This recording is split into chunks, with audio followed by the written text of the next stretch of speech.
নমস্কার বন্ধুরা, বেঙ্গলি সিনে টেলিগসিপে আপনাদের স্বাগত। আশা করি সবাই খুব ভালো আছেন, সুস্থ আছেন। ছোট পর্দার জনপ্রিয় অভিনেতা ইন্দ্রজিৎ বসু, জানা গিয়েছে তিনি চুপিসারে বিয়ে সেরে ফেলেছেন। তবে পাত্রীও নাকি টলিউডের বিখ্যাত নায়িকা।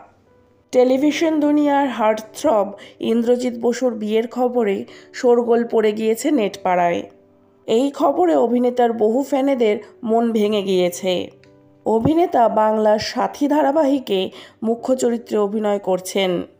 তিনি অভিনয় করছেন ইভানের চরিত্রে। তার বিপরীতে আছেন অ্যান মেরি। তাকেই বিয়ে করছেন ইন্দ্রজিৎ। তবে চিন্তা করার কিছু নেই, এই বিয়েটা পুরোটাই হয়েছে সিরিয়ালের চিত্রনাট্যের জন্যে। সাথী সিরিয়ালের জন্যেই ইন্দ্র অ্যান বিয়ে করছেন বলে শোনা যাচ্ছে। প্রসঙ্গত, মেঘলা ইভানের সঙ্গে মৃত ওম সান্যালের চেহারার হুবহু মিল দেখে সিদ্ধান্ত নেয়।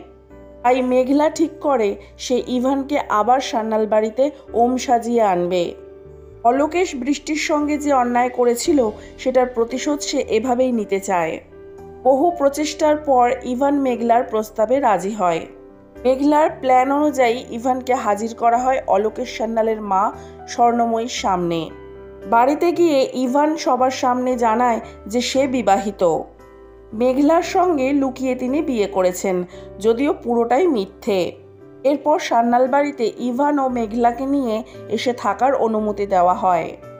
কিন্তু বাড়িতে যাওয়ার সময় মেঘলা তাড়াহুড়োয় সিঁদুর পরতে ভুলে যায়। তখন ইভান হঠাৎই মেঘলাকে সিঁদুর পরিয়ে দেয়। সমস্ত রীতি মেনে মেঘলাকে নববধূ হিসেবে বাড়িতে নিয়ে আসেন। এভাবেই ঘটনা পরম্পরায় মেঘলা ও ইভান হয়ে ওঠে একে অপরের স্বামী স্ত্রী। পরবর্তীতে তাদের এই বিয়ে তথা বিবাহিত জীবন কোন পথে এগোবে সেটা ক্রমশ প্রকাশ্য। বিনোদন জগতের নানান আপডেট পেতে হলে আমার চ্যানেলটিকে সাবস্ক্রাইব করে রাখুন। ভিডিওটি ভালো লাগলে লাইক, কমেন্ট, শেয়ার করতে ভুলবেন না। আজকের ভিডিওটি এই পর্যন্ত। ভালো থাকবেন, সুস্থ থাকবেন। দেখা হবে পরবর্তী ভিডিওয়। ততক্ষণের জন্য টাটা।